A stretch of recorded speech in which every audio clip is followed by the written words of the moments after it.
Despite the arrest of a suspect in the murder of JonBenet Ramsey, there are still many questions.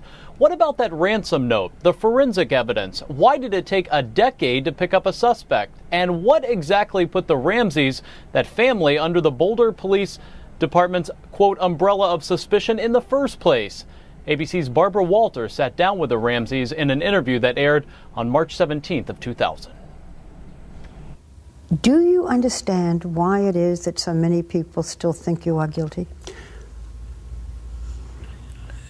I understand that they've been told that by the media for 3 long years. I'm amazed that the whole world doesn't think we're guilty based on what they've been told. Let me go through some of the major reasons why people feel you are guilty. The beauty pageants. If we had only seen pictures of JonBenet in little jeans and a t-shirt, there might not have been the same feeling. But what we saw in still photographs and in videos was a child dressed like an adult, very suggestive in many of these pictures, lipstick, mascara, moving around on the stage on these beauty pageants. To many people, this looks perverted. Therefore, there's got to be something wrong here. There is something wrong here if someone thinks that looks perverted. JonBenet was an entertainer. She would entertain at the drop of a hat.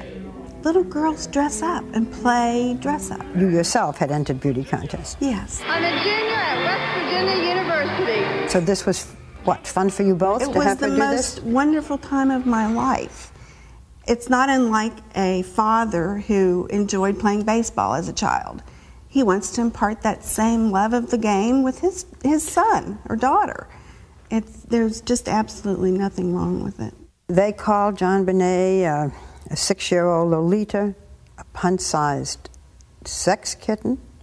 The people that look at these things and see something perverted, that didn't come from JonBenet. That's coming from the viewer, not the child.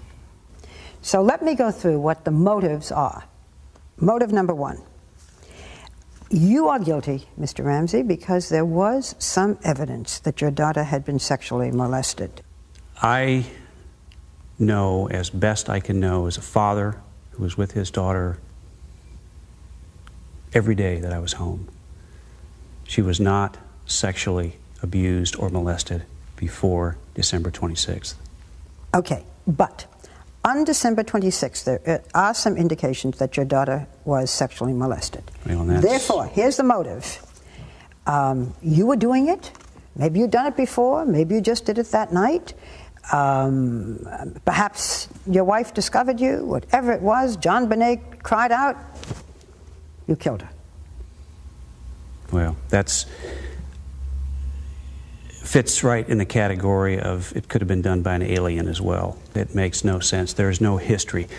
A person doesn't go throughout their lives as a normal human being, one night turn into a monster, slaughter their daughter, go to bed, and get up and act normal from there on. That doesn't happen. In these kinds of cases, virtually all of them, I suspect, where there is child abuse in a family, there's a long history. And that's not the case in our family. I have to point out that JonBenet's pediatrician, who had been her pediatrician from birth, has publicly said that he never saw any evidence of sexual molestation. There never have been reports from her school, and yet there is the suspicion. I would have given my life for JonBenet in an instant, and was sorry that I couldn't have done it that night. To be accused of harming my child in any way is beyond comprehension. This was a very brutal murder, and yet some of the authorities have said that you staged this, that you loosely tied your daughter's hands, that you put the noose, the garrote, to make it look as if some terrible person had done this, that this whole picture was staged.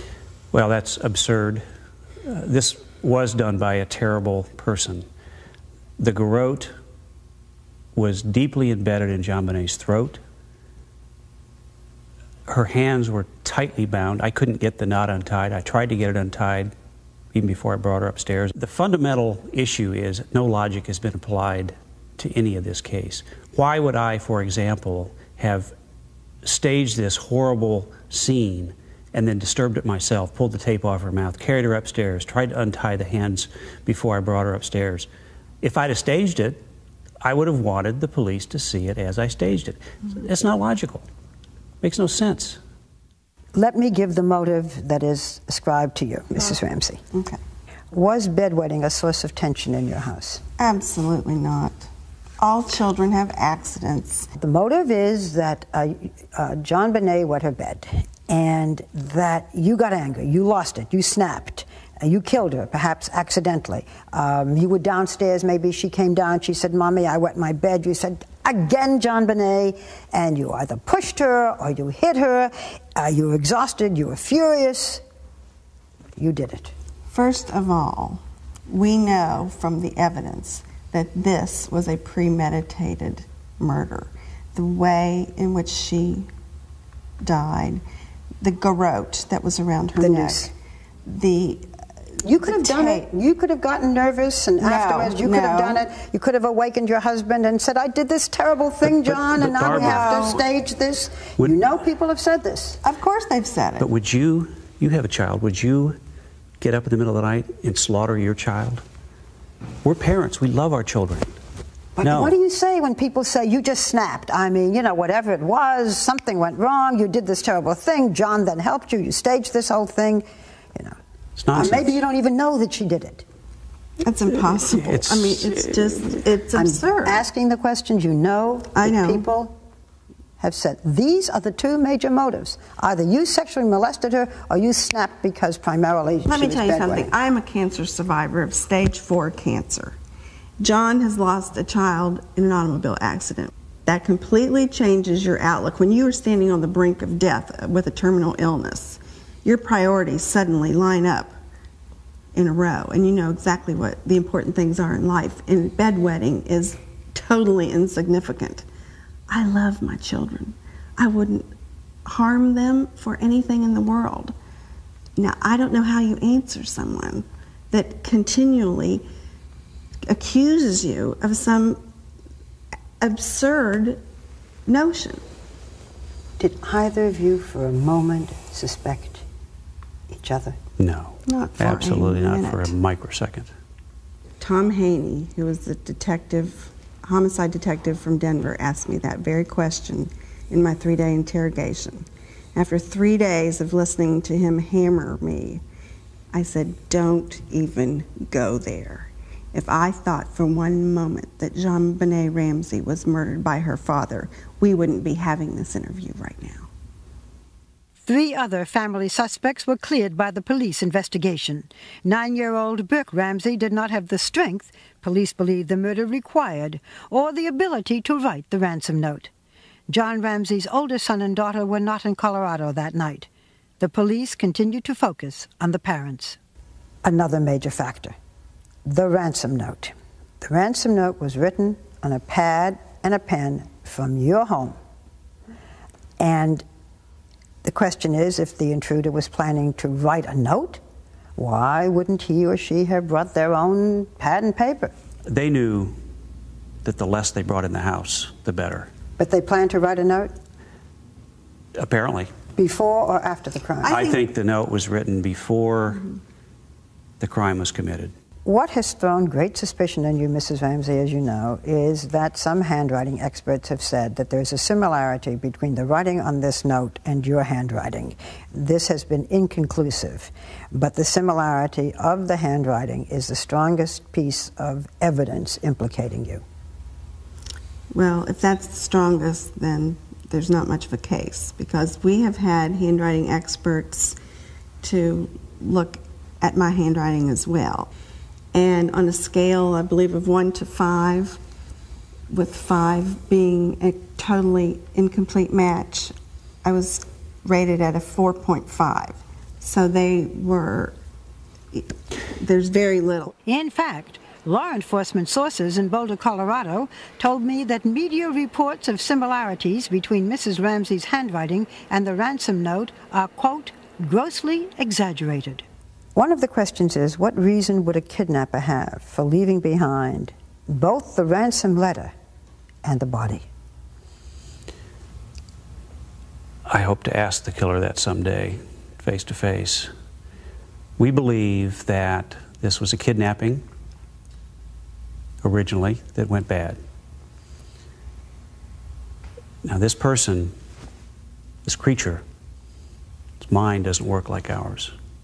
It's boiling. So whatever was going through this creature's mind, we can't logically analyze and explain. Another indicator of your possible guilt to the police and the FBI is time. It said that only you two had the time and the opportunity to commit the murder, use the noose, this garrote, carry the child downstairs, write a 2.5-page ransom note without the fear of being detected. If it were an intruder, this intruder would be afraid that you would wake up, that Burke would wake up. And yet, all this time, this takes time. We believe that this killer came into our home while we were gone, waited, was there when we returned. Waited hours. Waited hours. Had plenty of time to write a ransom note. When you were asleep. When we were asleep, or perhaps before we even came home. We would have been gone for 3 to 4 hours. That is plenty, ample time to find their way and learn their way around the house. And be in the house when you returned? Yes. Does it sound possible that a killer would sit for hours and hours in your house? That house was so rambling. There were so many hiding places. Really? He could be hidden for a week and we wouldn't find him. The intruder theory is the major point of debate in the Ramsey case. One of the mysteries cited in newspaper stories was a lack of footprints outside the house. There was snow, but no footprints in the snow, the story said, therefore, no intruder. But these actual police crime scene photographs taken early that morning, before JonBenet's body was discovered, show only scattered patches of snow around the house and clear paths to windows and doors. But mysteries abound in this case. When JonBenet's body was found, there was one of her favorite nightgowns next to her, her so-called Barbie nightgown. And so there was the impression that whoever did this cared about this child, left the nightgown, left the blanket. Again, oh, her parents did it, but they loved her, so they tried to comfort her even in death. That's a very strange, that nightgown should not have been there. It's a clue of some type, we don't know what. Look, we know several very positive facts about this killer, we believe. It's a male, it's a pedophile that looks at young female children much differently than you and I do. They look at them with sexual eyes. I've thought about it every day for 3 years. I've talked to experts.